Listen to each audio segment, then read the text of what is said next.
Okay, we are unboxing for the first time the plasma cutter that we decided to buy. Try and make things a bit easier for Flawed Irony, my little welding company. Now this item, I'm not going to lie to you, is probably on the lower scale. It operates on 110, and let's go ahead and see what comes in the box. Well, what do you know? There's a box in the box. Must be Russian, right? Like the Russian dots. Okay, so this is the Hero Cut 110 volt Cut 35i. Normally $2.99. It was on sale for $1.58 on Amazon. And I've not actually used a plasma cutter before, so kind of excited to see what's in here. I went out and bought some tape for the Teflon tape and some quick fasteners, because what I've read is they don't come with them, but some do, so we shall see. Packaging wise, everything is nice and tight. Seems like they care about getting it to you in one piece. Now already something's different from what I was told. It actually comes with a plug. I was told online that it may not come with a plug, so that's a very interesting thing. So there's the box itself, very tiny, which is going to make it pretty portable.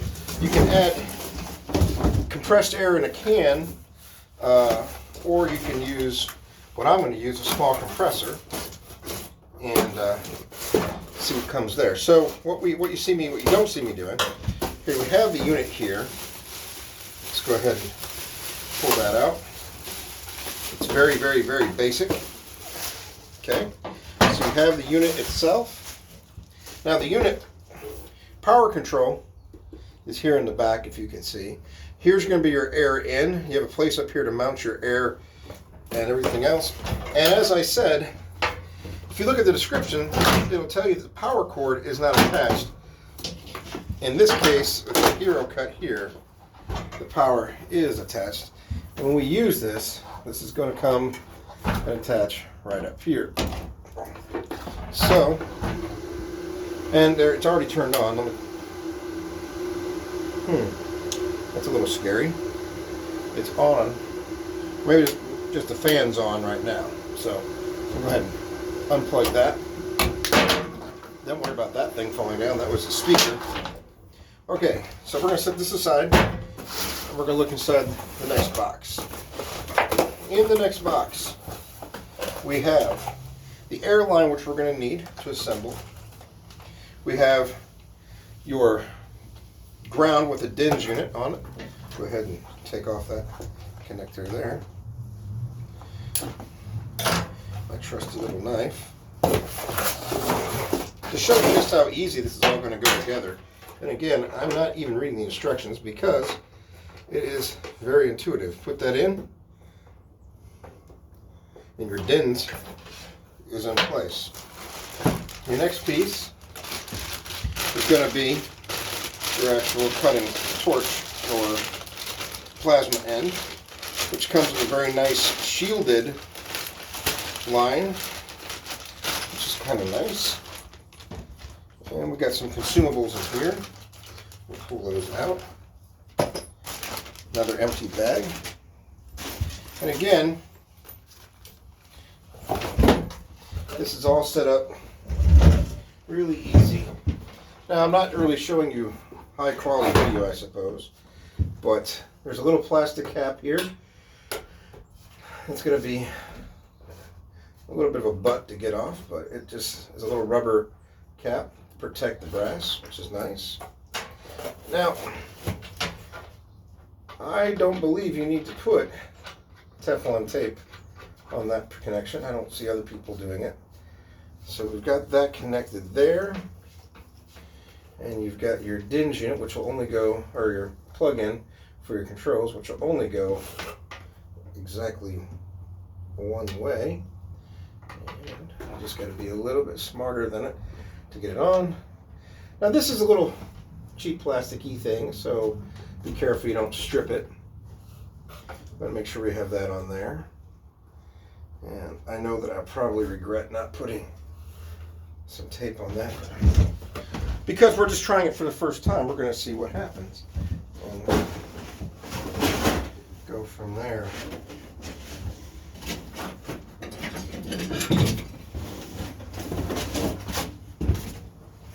Put the speaker back up here where it belongs.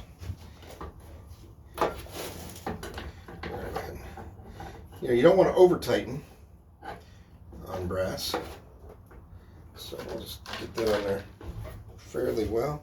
Okay, so on the front of your unit, your current selector is going to be all the way up to 35. You got a temperature light and you have a voltage light, lets you know what's going on. Again, you're going to have your clamp. You have a safety, if you can see this. You got wires here, but there's a safety on here to help you make sure that you don't strike when you don't want to. So we have all that for the back. On the front, this looks like we have just some more pieces that can be used. And we have a bunch of consumables here. Now, it turns out I didn't have to go to the store. It actually comes with, and to my surprise, it comes with the quick disconnect. The instruction book is here, and it's actually looks like it's written in English, like really good English. So that's exciting news. So we're going to go ahead and put on the tubes and see how that all works out. So for the next part of this, set this here. I'm going to turn the box so that you can see the back end. Again, this is my first time trying to do any type of demonstration, so I apologize that I'm not doing probably all the right angles and all that stuff. But I'm not sure, like I said, how this is going to turn out. So if you open up this little box, this is where you're going to have your regulator, which is here. I'm not sure what's inside this little box. Oh, your pressure gauge. So here we go. This is your unit. Okay. Now, okay. So they did not supply me with any type of tape. So I am glad that I purchased some tape. So first things first is, I believe, yeah, this mounts up and down. So let's get this situated up here. And make sure we have that mounted the right way. You know, setup isn't really taking all that much time. You probably get tired of hearing my voice long before I'm done setting it up. A tiny little unit. I mean, I understand this isn't made to cut 5/8 inch or anything like that, but it's definitely something that's going to help me in the shop, I believe, for cutting metal. I currently work, and this is probably, I'll probably get comments not to ever think about working in a wood shed, like a wooden shed, I should say, to do my welding. But as you can see, I got shielding up. Well, you can't see there. The floor is lined with helpful stuff that will help me not burn the place down.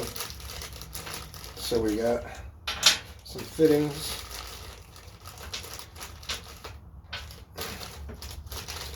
Now, again, for the fittings going into the regulator, I am going to wrap with tape.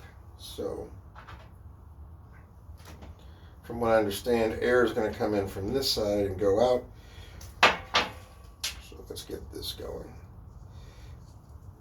If you've used a cheap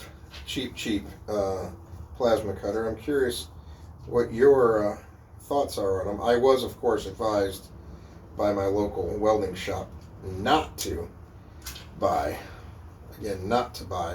a cheap one, that I would regret it.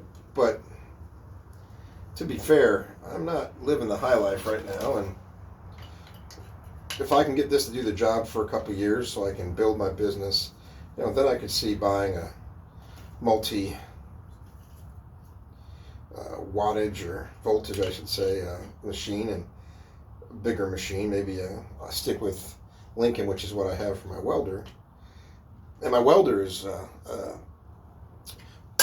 able to do dual voltage, which has been very, very helpful to me. But I think what I want to save on now is I want to get a TIG attachment for my welding device. Also my welder. And I also want to get a spool. I want to learn how to do aluminum. So, and a lot of this is very new to me. I just learned how to weld in July of 2019. It's now January of 2020. So, all of this is very, very new to me. And you kind of start where you start and build your business. And some people have a luxury of buying top-end equipment or have partners that will invest in what you're doing. I'm simply doing most of the stuff I do as art, as a therapy for myself to get me situated in life and just get me out of the house. You can only watch so many runs of your favorite shows, no matter how much we love those favorite shows. Now, this hose they give you, from what I understand, and I've seen videos of it, may be easy to, it might not seal very well, and it's also going to be way too long. So that's a concern that I'm going to deal with here shortly. And I'm going to need a small Phillips head screwdriver. Pardon me being out of the screen. Another faux pas of all the excellent people making unboxing videos. I'm completely doing this all the wrong way. But again, this is really just for me. If I did something wrong, I want to be able to see it. Do all that kind of stuff. So we're going to fit the hose in. Get that close to the end. If there was a day I'd probably use a power tool and crank this down, make it go a little bit faster. And it probably would have worked in this application. But there's no reason to get all crazy. See, so when this mounts, and I'm going to just mock it in for a second. When this mounts through here like this, I only need to go down there. So I definitely believe that this is too long. So we're just going to perform a little surgery right here. Because it may not even be a hose I want to keep using. Again, depending on the video. Now I've got enough to make 2 hoses with it. So there's that. Let's close this up a little bit. So this is set to do, it says 10 millimeter maximum depth. I'm not sure if it'll actually do 10 millimeter. I'm not really much sure of anything. I've never tried to plasma cut before. And if I showed you my little shop here in this woodshed, I literally have my compressor, I've got my acetylene tank kit, got my welder, I've got a big old steel chop saw, which, okay, it's one thing I probably would never buy again from, anyway, if you're going to buy something like that, in retrospect, spend a little extra money. My chop saw does not cut straight, and it's a Harbor Freight, and I am terrified to use it most days because I'm afraid that it's going to just shatter and spin that wheel at me. Again, when my dad and I decided to invest in this, he really wanted to get me a bandsaw, which would have been fantastic, but I didn't have the money to buy what would be appropriate, $300-400 bandsaw. And I have a very, very small opportunity right now to store and actually make it usable. Okay, so for right now, I have the air in, I have that on. Now I just need to go ahead and pull this off, safely put in the gauge. And I'm gonna have to learn about pressures, what pressures to do, what for what thickness. It has a maximum, I think, of 65. So I guess when I start, I'll start with overdoing it and then see where it goes from there. And if I end up blowing myself up, well, you guys will know why. And it's got a nice little square connection there. So I don't think I'll be able to get those on, so I'll have to kind of monkey around with something I don't want to do and try and get this to come down one more turn. Obviously you don't want to break it. That's as far as it's going to go, and that's as far as it's going to go. All right. So in effect, what we have here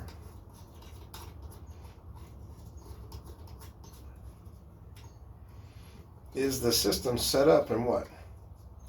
10 minutes? Maybe a little less. And so there's that. I don't have my compressor up and running just yet, so it's going to get a little bit loud in here. I apologize ahead of time, and I may have to edit this because I don't know how long it's going to take. But we shall see what we're going to see here. So let's turn on the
I hear leaking.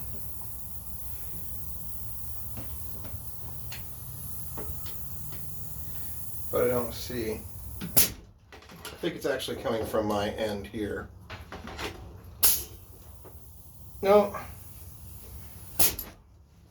Let me see if we can't adjust. Make sure this is tight.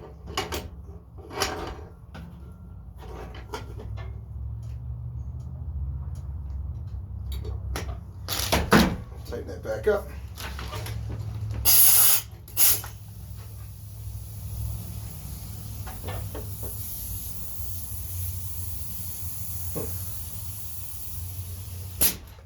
Again, I'm not sure if it's coming from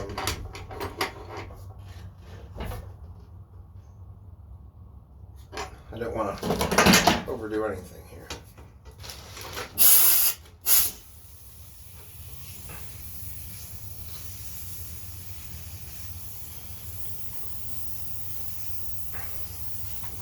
Well, let's see what happens here. Let's just give it a shot. I have 60 pounds of pressure. I will pull out a very thin sheet.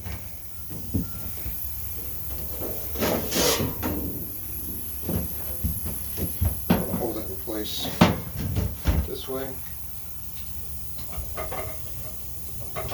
And again, I don't really know what I'm doing. So I will put on appropriate safety goggles before we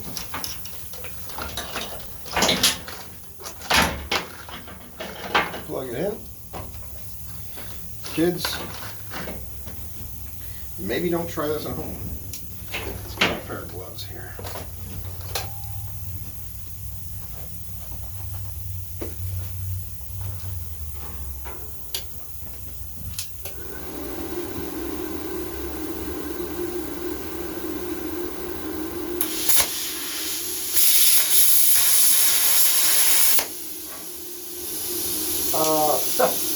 I can tell you, this just does the job. I mean, it's just phenomenal. I'm going to do a squiggly real quick.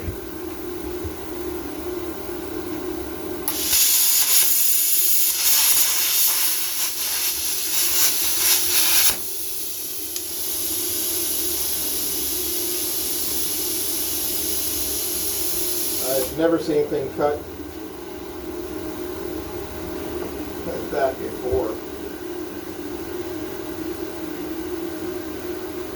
And I've missed a couple spots because I lifted up.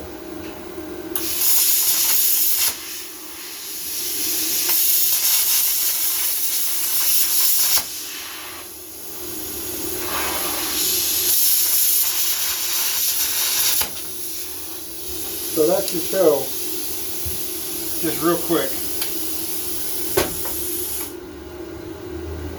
and how fast that cuts. Now, this is thin metal, so I'm going to give it a bit of a workout.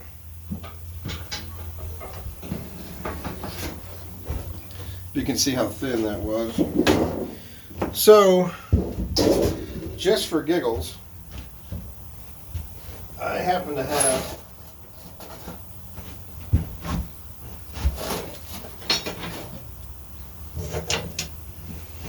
a section. This is a small section of a horseshoe. If you can see that, small section of horseshoe. I'm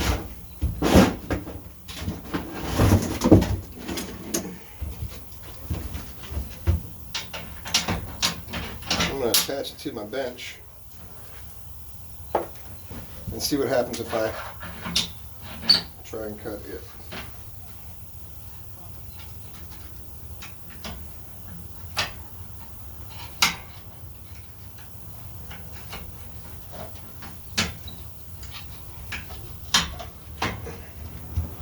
Alright, and since we're attaching it to, I think we can attach it to the bench here. That should get us what we need. Now again, I've done this before, so let's just see what happens.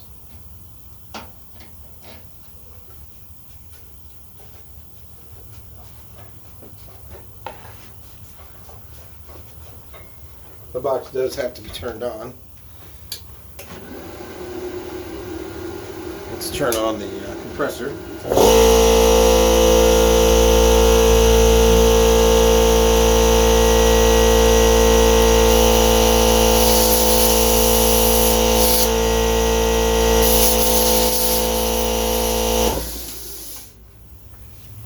So what just happened is I blew the fuse, which is somewhat to be expected.